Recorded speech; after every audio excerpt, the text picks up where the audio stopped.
but not her eyes, still changeling black holes in her face.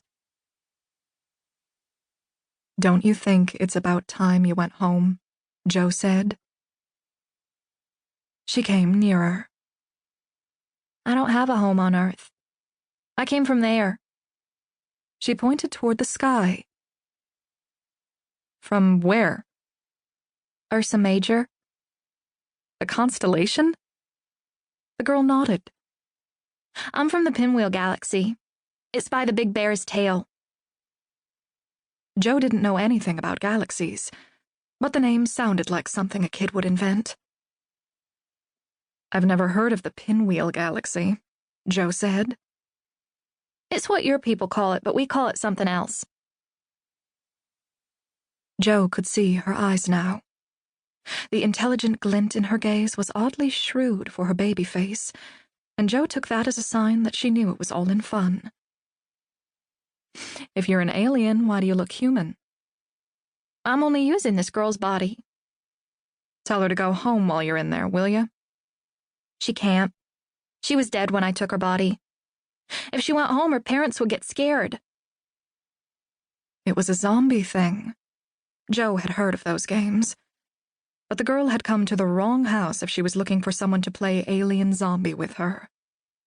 Joe had never been good with kids and make-believe games, even when she was as young as the girl herself. Joe's parents, both scientists, often said her double dose of analytical genes had made her that way. They used to joke about how she'd come out of the womb, with an intent frown on her face, as if she were formulating hypotheses about where she was and who all the people in the delivery room were.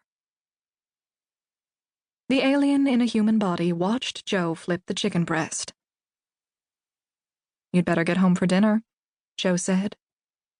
"Your parents will be worried." "I told you, I don't have—" "Do you need me to call someone?" Joe pulled her phone from her pants pocket. "Who would I call?" "How about I call? Tell me your number." "How can I have a number when I came out of the stars?" "What about the girl whose body you took? What's her number?" "I don't know anything about her. Not even her name." Whatever she was up to, Joe was too tired for it.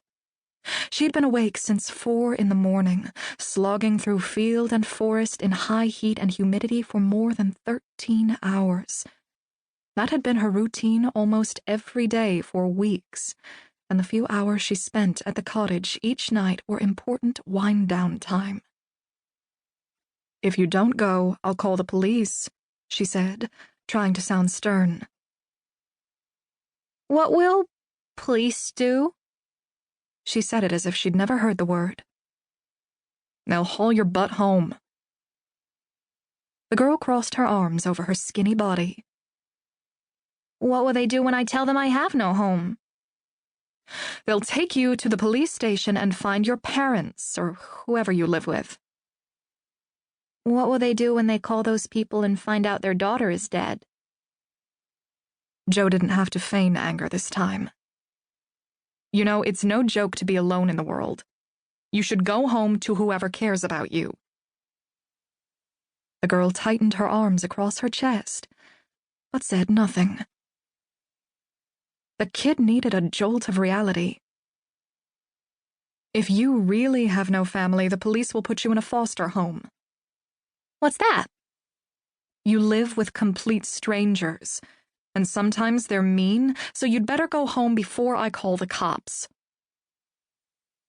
The girl didn't move. "I'm serious." The half-grown dog that had begged for food at Joe's fire for the past few nights skulked into the outer circle of firelight. The girl sat on her haunches and held her hand out, cajoling him in a high voice to let her pet him. "He won't come closer," Joe said. "He's wild. He was probably born in the woods." "Where's his mother?" "Who knows?" Joe set down her phone and turned to the skewers. "Is there some reason you're afraid to go home?" "Why won't you believe I'm from the stars?" The stubborn-ass kid didn't know when to quit. "You know no one will